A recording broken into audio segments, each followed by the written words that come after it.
안녕하세요, 여러분. 부자 오빠입니다. 오늘도 신납니다. 코스피와 삼성전자가 또 사상 최고치를 경신했습니다.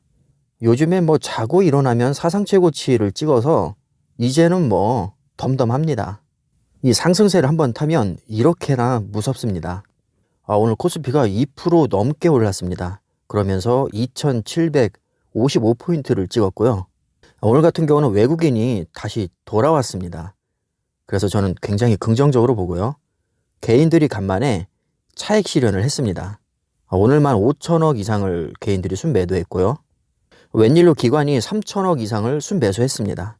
그래서 오늘의 상승장은 외국인과 기관이 이끌었다고 보시면 될 것 같고요. 코스닥도 잠깐 살펴보면 개인과 외국인이 오늘 순매수했고요. 기관이 팔아치웠습니다. 그래서 오늘 0.7% 오른 913포인트로 마감을 했습니다. 자, 오늘은 삼성전자의 날이었죠. 무려 3%가 오른 73,900원의 장을 마감했는데 역대 최고가입니다. 솔직히 이젠 좀 쉬어갈 때도 됐다고 생각을 했는데 여지없이 그냥 올려버립니다. 외국인의 흐름을 보시면 아시겠지만 요즘에 우선주를 외국인들이 팔아치우고 보통주로 갈아타고 있는 추세입니다. 그래서 그런지 요즘에는 우선주보다 보통주의 상승폭이 더 크죠. 한때는 5%까지 주가의 격차가 좁혀졌었는데 요즘엔 다시 10% 이상으로 벌리고 있습니다. 그래서 오늘 우선주의 주가는 1.6% 오른 66,900원에 마무리가 됐는데요. 이제 7만 전자를 우선주가 노리고 있습니다. 화면을 보시면 아시겠지만 우선주의 경우 외국인의 매도세가 뚜렷합니다. 요즘에 외국인들이 우선주를 너무 많이 매도하니까 걱정하시는 분들이 계시는 것 같은데요. 걱정하실 필요는 없습니다. 외국인이 아무리 많이 팔아치웠다고는 하지만 그래도 여전히 외국인의 비율이 우선주가 훨씬 더 높습니다. 오늘 기준으로 아마 84% 정도가 될 거고요. 보통주는 54%, 55% 이 정도 될 겁니다. 아직도 우선주의 외국인 비중이 압도적으로 높기 때문에 최근 며칠 흐름만 보고 우선주가 불안한 거 아니냐 이렇게 생각하실 필요는 전혀 없으십니다. 그리고 외국인의 비율과 상관없이 보통주든 우선주든 똑같은 삼성전자이기 때문에 우선주가 갑자기 상장 폐지가 되거나 폭락을 하거나 그럴 일은 거의 없다고 보시면 됩니다. 인간적으로 이쯤 되면 조정이 올 법도 한데 저도 솔직히 지금 당황스럽거든요. 조정이 왜 이렇게 안 오는 걸까요? 아무리 내년 반도체 업황이 좋다고 해도 무작정 오를 수만은 없는 건데 정말 신기할 정도로 이렇다 할 조정이 오지 않고 있습니다. 어제 1%대 빠지긴 했는데 사실 간에 기별도 안 가죠. 지금 삼성전자 주식을 조금이라도 싸게 사기 위해서 이 하락하기를 기다리고 계신 분들이 많으신데 기회를 주지 않고 있습니다. 적어도 지금까지 흐름을 봤을 때는 저번 주에 고점 논란에도 불구하고 과감하게 매수하셨던 분들은 결과적으로 신의 한 수였습니다. 불과 일주일 전에 비해서도 지금 굉장히 많이 올랐거든요. 역시 삼성전자 주식은 그냥 돈 있을 때 사도 크게 뒤탈이 없는 너무나도 우량한 주식입니다. 설령 조정이 온다고 해도 저는 크게 올 거라고 생각하지 않기 때문에 돈 생기는 대로 계속 매수를 할 겁니다. 이렇게 부담스러울 정도로 최근 급등을 했음에도 불구하고 최근 뉴스를 보잖아요. 삼성전자의 목표 주가를 오히려 더 올리고 있습니다. 내년 반도체 호황기를 많은 전문가들이 예상을 하고 있는데 특히 D램과 파운드리 분야에서 굉장한 성과가 나올 것으로 지금 예상을 하고 있습니다.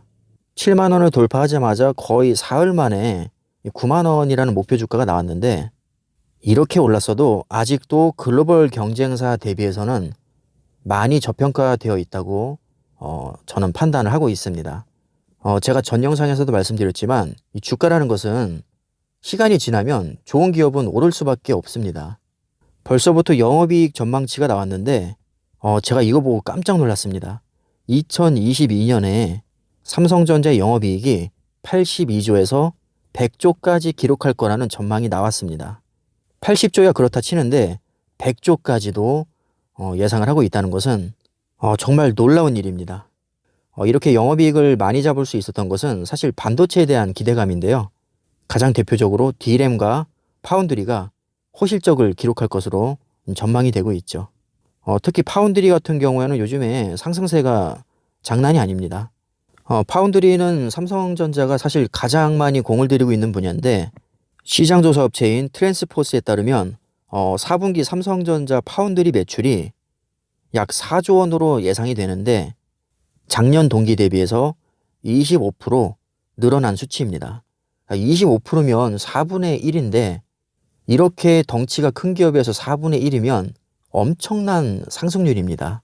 보통 파운드리 기술력을 얘기할 때 우리가 나노 공정을 얘기를 하는데요. 1나노는 10억분의 1m죠. 자, 삼성전자와 TSMC는 현재 세계에서 미세 공정 기술력이 가장 앞서 있습니다. 7나노 이하 공정은 일반 장비로는 제조를 할 수 없기 때문에 대당 2천억을 호가하는 EUV 장비가 필수적인데요. 지금 7나노를 넘어서 이미 5나노 양산 수준까지 올라와 있습니다.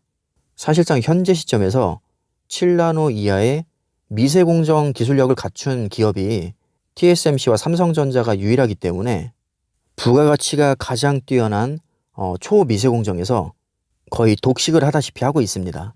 그래서 TSMC와 삼성전자가 최근에 실적이 굉장히 좋게 나왔죠.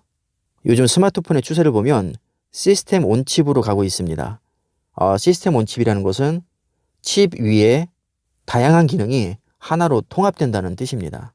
이 하나의 칩에 여러 가지 기능을 넣는다는 것이 상당히 어려운 일인데요. 불량률도 굉장히 높은 것으로 알려져 있습니다. 삼성전자와 TSMC가 시대의 흐름을 읽고 시스템 온칩에 공을 많이 들이고 있습니다. 고성능 컴퓨팅에 대한 수요도 늘어나고 있는데 말 그대로 고성능이 나오기 위해서는 당연히 미세 공정에서 생산을 해야 됩니다. 그래서 결론적으로 가장 난이도가 높으면서도 돈 되는 파운드리는 삼성전자와 TSMC가 밥그릇을 다 차지하고 있다고 보시면 됩니다. 자, 그리고 마지막으로 좋은 소식을 알려드리면서 영상을 마무리하겠습니다. 삼성전자가 R&D 투자에서 국내 기업 중에서는 부동의 1위를 또 차지했습니다. 사실 다른 기업들과 삼성전자는 체급 차이가 너무 많이 나기 때문에 1위는 뭐 너무 당연한 거죠. 저는 금액을 보기 위해서 잠깐 기사를 참고했습니다. 3분기까지 누적 R&D 비용이 15조 8천억을 돌파했습니다. 아마 4분기까지 합산을 하면 20조 이상이 나올 것 같은데요. 1년에 거의 20조를 연구개발비에 투자하는 기업이 바로 삼성전자입니다. 그러니까 제가 주가를 안 보고 삼성전자를 매수하는 게 이런 믿는 구석이 있기 때문입니다. 1년에 수십 조씩 연구개발비에 투자하는 기업이라면 저는 주가에 상관없이 그냥 매수해도 된다고 생각합니다. 제가 생각할 때 연구개발비는 미래를 그대로 반영합니다. 다시 말하면 앞으로 삼성전자의 주가가 더 오를 가능성이 훨씬 높다는 겁니다. 너무나도 당연한 얘기죠. 앞으로 얼마나 또 신고가 행진을 이어갈지 모르겠지만 이렇게 미래가 밝은 기업이라면 주가가 오르든 떨어지든 크게 신경 쓸 필요 없이 길게 보고 편하게 장기 투자해도 괜찮을 것 같습니다. 오늘도 제가 희망적이고 좋은 소식들을 전해드렸는데요. 과연 상승세가 어디까지 갈지 기대가 됩니다. 앞으로 삼성전자의 주가는 계속해서 우상향할 거라고 저는 믿습니다. 자, 오늘 영상은 여기까지 하겠습니다. 감사합니다.